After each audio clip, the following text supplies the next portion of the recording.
Hello and welcome to Sound Off with System One. I'm your host, Krista Kornchuk, and I'm here today with our panel of experts to discuss your biggest interview and resume questions. That means if you're tuning in live, you can send us your most pressing job search related questions and we'll answer them in real time. Before we get started, here are a few words about System One. System One is a leading provider of specialized, highly technical outsourced services and workforce solutions to critical infrastructure, technology, life science, and government sectors, putting more than 650 employees and 9,000 contractors to work in the US, Canada, and the UK. As you're tuning in today, please join us in the comments. Like we said, our monitoring team will be monitoring them. Let us know where you're from and what industry you work in. And as I said before, we encourage you to give us your most pressing questions. Before we get started, we're going to have our panel of experts introduce themselves.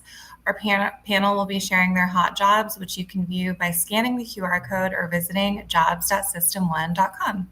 Jayne, we'll start with you. Hi, everyone. I'm Jayne Homan. I work as a recruitment assistant, also a recruiter in the Pittsburgh office. My hot job is a graphic designer in the print realm. Check it out right there. You can apply, add your resume and your portfolio. Anybody in a luxury brand background, retail, fashion, we would love to see your resume. One of my biggest tips is to send a thank you after your interview as a follow-up. Managers love it. We love the follow-up interaction. Very exciting. That's all great. Hey, everybody. I'm Jennifer Novojoski from Joulé. I work out of our Edison, New Jersey office. I support our Greater New York City and Greater Philadelphia recruiting teams. So for today's hot job, I'd like to highlight, we actually have two openings for a laboratory supervisor, two different openings, with our client located in New Haven, Connecticut. So this is actually with a National Cancer Institute where they are looking for lab supervisors to oversee processing and sampling of biospecimens.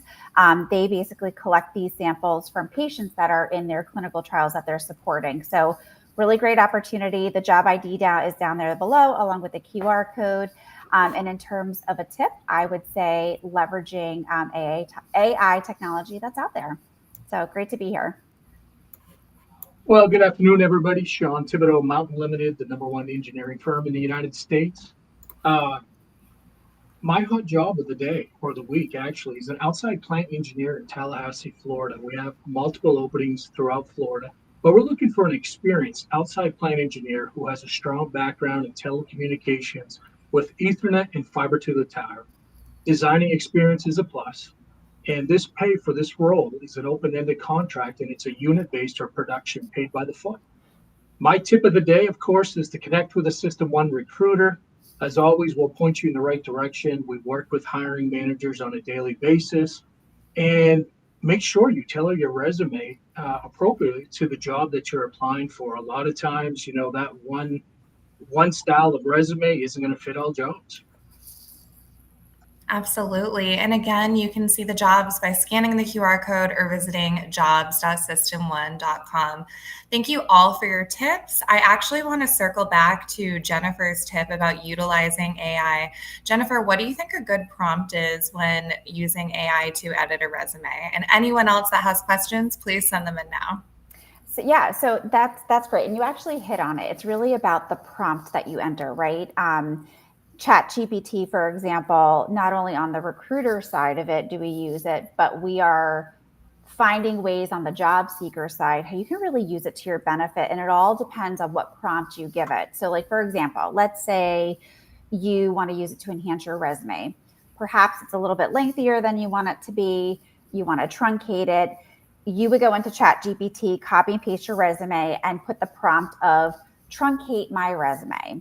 It'll give you a result. And then if you're not happy with it, maybe you want it a little bit lengthier. You could say try again, or make sure to include XYZ experience. There's definitely been times where, even for me, like communicating with a client, I will create an email, but then I'll say, make this more polished or make this more professional. Like I want to tailor it to the person that I'm reaching out to. And you can apply the same thing on the job seeker side. But the most important thing is that you don't want to lose the authenticity behind it. You still want it to make you want it to put a flair to it. So just use it to lean in, not to replace your own original thoughts. That's good to know. Do you two have anything to add to that? So I think that's really helpful to shorten the resumes and make them really specific to the job. I know we have a couple tools internally that we can give like specific questions using AI. And once their resumes are tailored to it, they would come straight to us. So I think that we can really work really well between recruiters and candidates using AI in the middle to get them in front of the managers. I think that's really good ideas. Yeah, definitely. I think Jennifer and Jayne both answered that question really well. Even an old school like myself who's trying to dive into AI and chat GPT and everything else out there, it does make you more sellable compared to using the old fashioned way of writing a resume or communicating with hiring managers. Absolutely. And AI is something that you need to evolve with. So certainly don't resist it. Use it to your advantage. It looks like we have a couple questions coming in. I'm going to pull up one from our viewer, Juan. He said he's 57 years old, unemployed. Would age be a negative issue when looking for a job? No, I'd be more than happy to. Oh, go ahead, Jennifer. No, I think we're probably going to say the same thing. No, I mean, not at all. It's all about your experience, what you bring to the table. I mean, that is never part of our conversation. Shawn, I don't know if you had similar thoughts or want to expand on that. Yeah, definitely. Age is not a factor. And you shouldn't feel like age is going to hurt you. At the end of the day, you want to make sure that if you're nervous about your age, just make sure you're capturing what you've currently been doing, your responsibilities, things that you have accomplished, because that's really what hiring managers are really looking for is what can you bring to the table? How can you be a team member? Highlight your skills of, working with a team, depending on what industry you're in. But that's definitely not a deciding factor at all. Fantastic. Thank you for your question. Timothy sent another question. We just went over AI and using AI to tailor it to a resume. How much does ATS influence the screening process versus human review? Great question. Yeah, I think that's a great question, Timothy. On my end, and I think the team will agree, that it doesn't influence it either way and it doesn't affect and put anybody above. I know for me, I review every resume that comes in for jobs. Whether it's tailored or not, that's not something I see until I open the resume and review it against the job description. Just to add to that too, even internally within Joulé and System 1, I know we're enhancing our ATS and how candidates apply and our response to those that apply. There is, for every resume we receive, there is somebody, a human, right, who is reviewing that resume. But now we have the ability to add screener questions to it or pre-screen questions, right? And I think that not only does that help a recruiter identify a really good quality match for that job seeker, but I think it also shows the job seeker like, okay, if there are specific questions with this role, it'll help you decipher, is this really something that you are a fit for or that you're interested in? Yeah, and the only thing I would add, Timothy, it's a great question, is I would definitely connect with a recruiter that you're working for. If it's a System 1 recruiter, if you're dealing with a specific client, but you want to really network and really get to know them, because building that network relationship one-on-one with a recruiter is definitely going to set you ahead of the game. AI platforms, you name it, things slip through the cracks. So if you're connecting with a recruiter that's working on a specific job that has their hands in daily with a hiring manager, it's definitely going to just ensure that your resume doesn't get overlooked.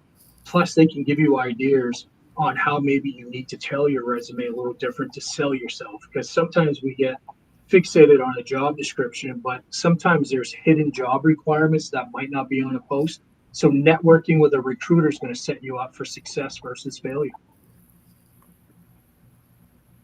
Fantastic. Thank you again for your question. We have another good question from Charles.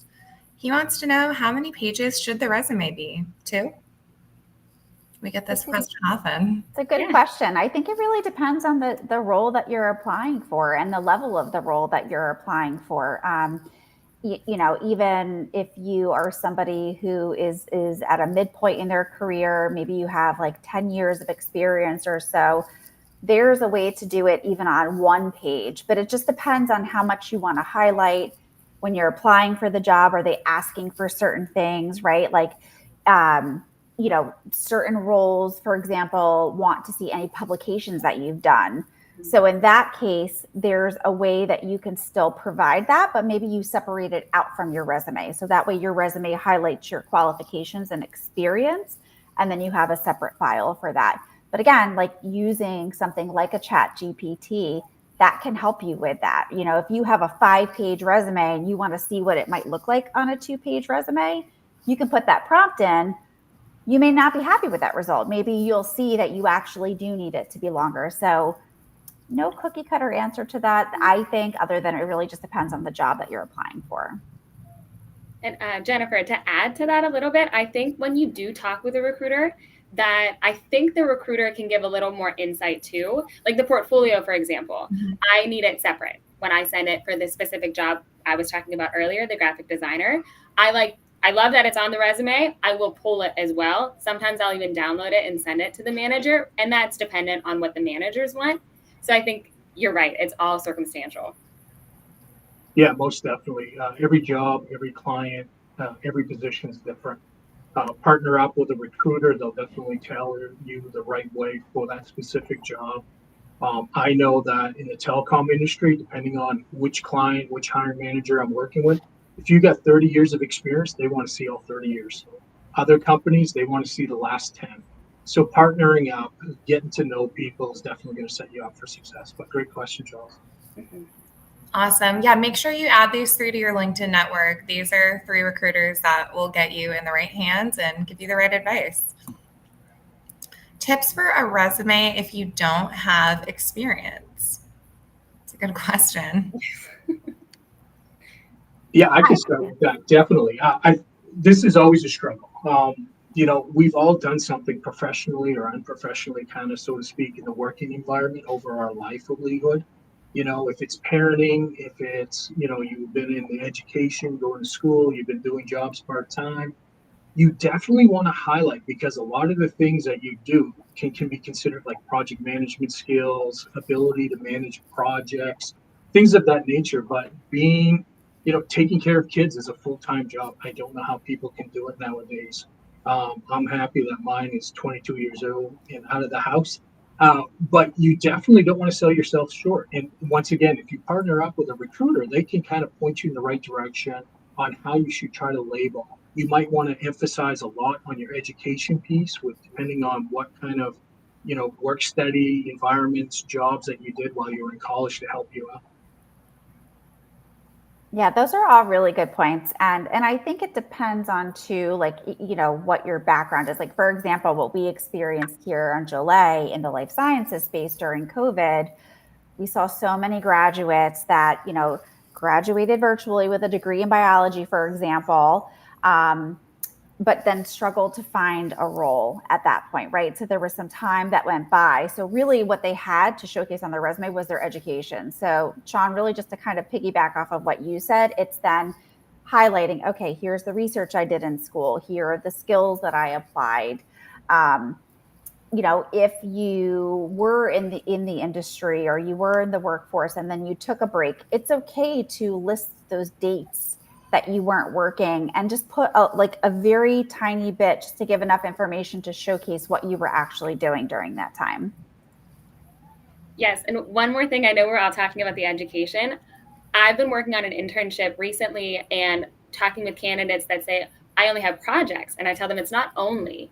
So this could be their first internship, but they've been able to work with groups. They work with their professors. So I would really highlight those. Even without an internship, those projects can really show what they're capable of and can, get them along. And going back to the dates, Jennifer, if you're not working, I think that's awesome because it definitely answers questions before we have them. So maybe we talk and we tailor your resume, maybe we take those off, but we explain that for you. But it's better to have it to answer our questions before we have them. That's exactly right. And that's the other benefit of working with a recruiter, is that when a recruiter goes to present your resume to a client, we try to anticipate, like a hiring manager may take, 30 seconds to skim over a resume and go, okay, is this somebody that I really want to talk to, like initially? So we have to, we will help you present your information in a very clear, concise way. So if there's a really obvious gap of time, if there's just like that little piece there that speaks to it, it's like you said, trying to anticipate what their questions might be, smooth that over, and then that just helps you get further along in the process more quickly. Fantastic. That's some really good insight.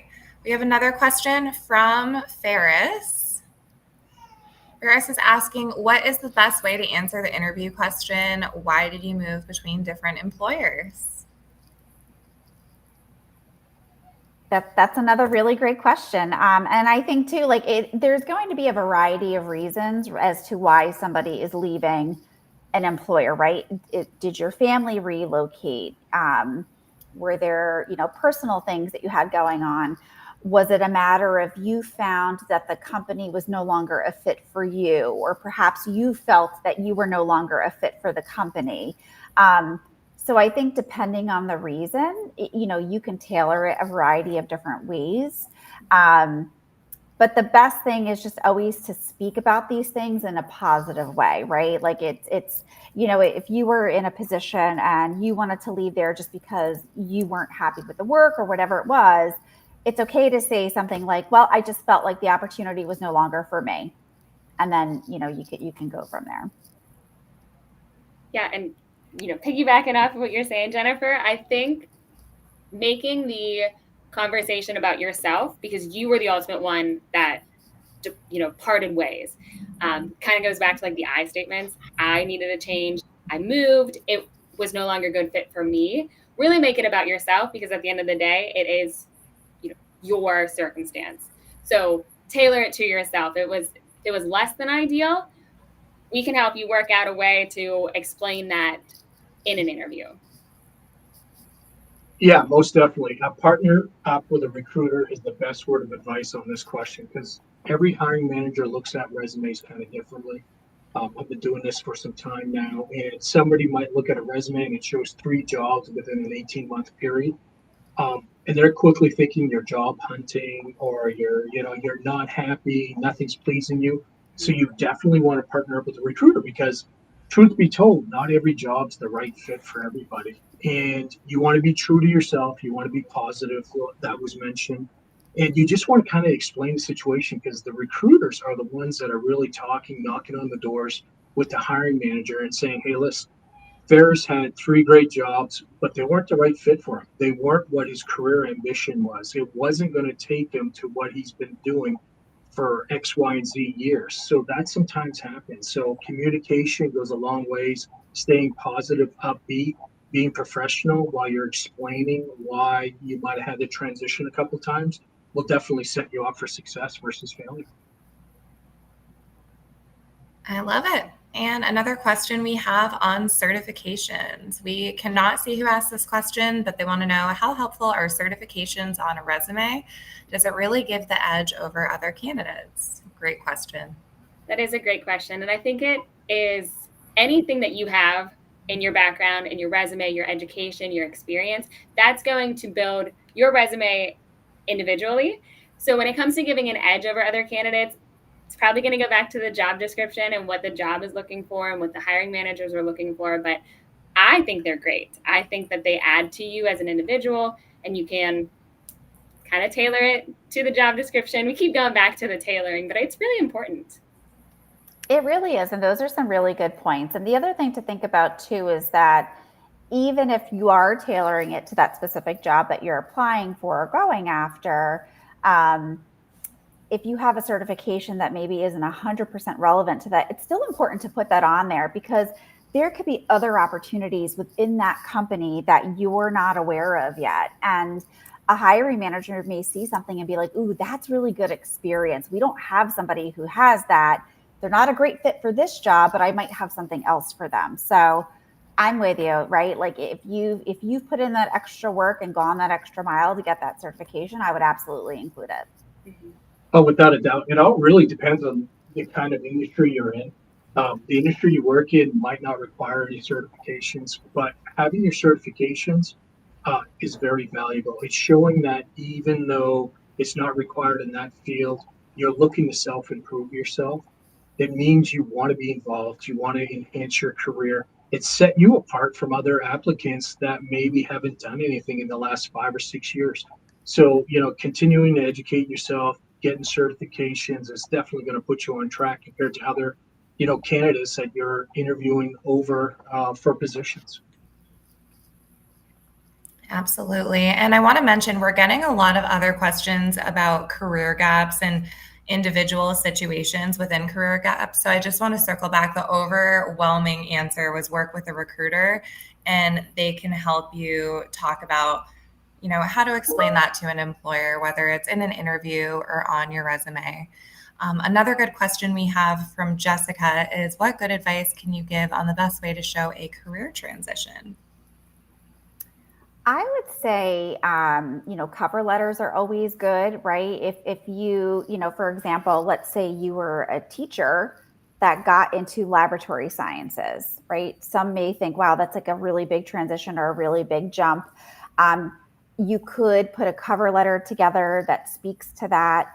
And the other thing, again, the overarching theme here is talk to a recruiter about it, right? Explain to that recruiter, why did you make that jump?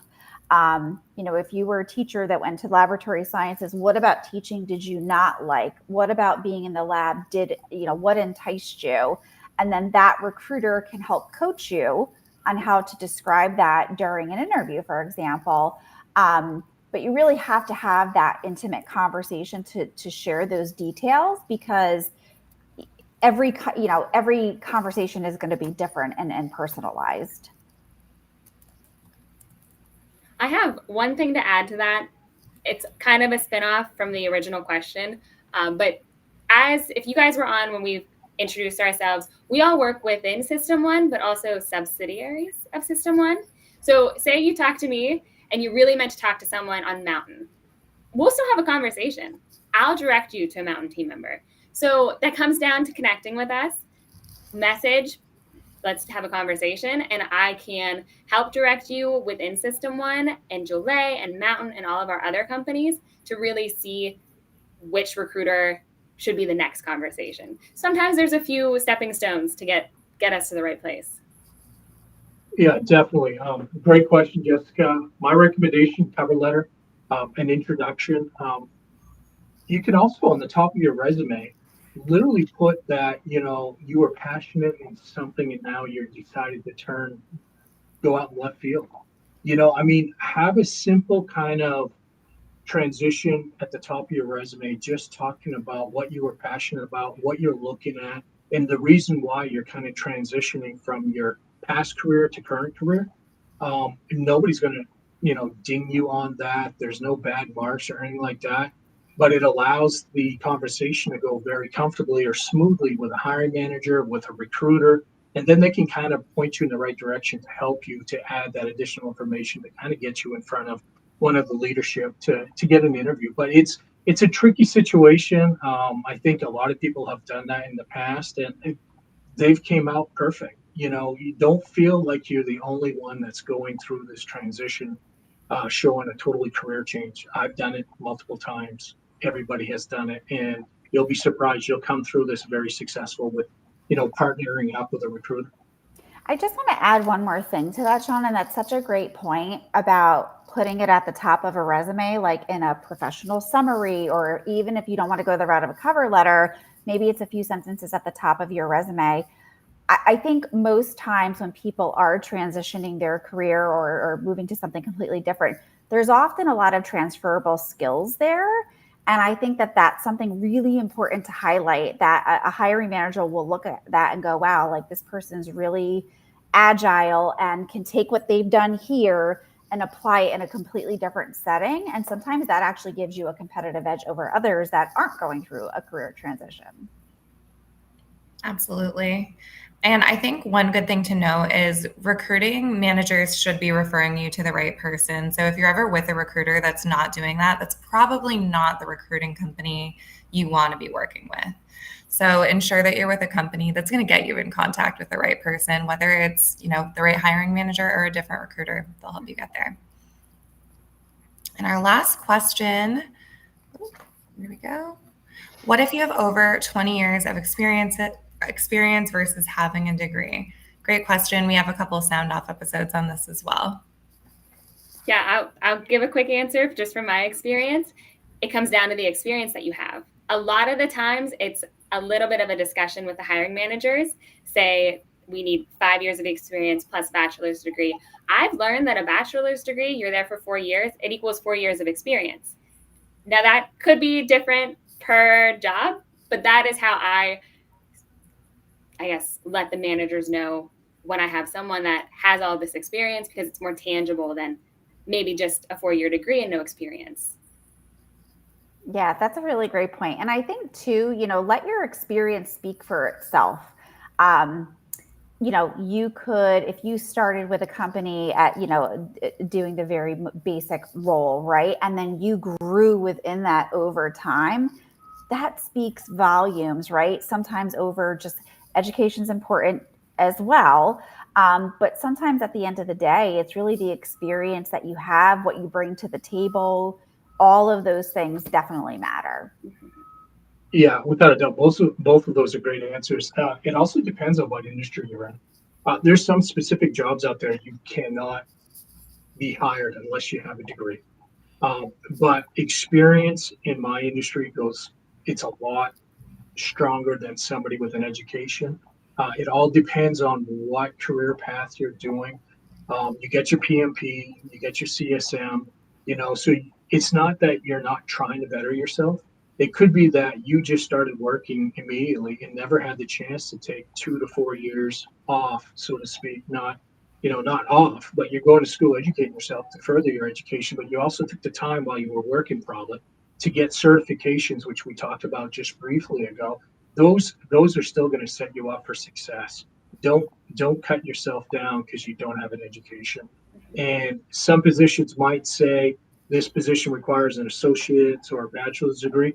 Partner up with a recruiter. I've been able to hire a lot of people over the years that the job description might have said mandatory degree, and now they're amazing employees and they're very successful. So you just got to partner up and really make the right choice. What's going to fit best for you and your career path. Fantastic. Thank you all for sharing your answers. Thank you so much to everyone who wrote in their questions. We had a ton of fantastic questions today. We are out of time, but I want to thank our panel and everyone else that commented as well. Don't forget to follow System 1 on LinkedIn if you're not already, and subscribe to our YouTube channel. We have a ton of great past Sound Off with System 1 episodes that you can refer to. Make sure you tune in to Sound Off with System 1 every first and third Friday at 2 p.m. for more job seeker topics. Our next Sound Off with System 1 live stream will be Friday, December 6th at 2 p.m. and we'll be discussing optimizing your resume for recruiting software. See you then.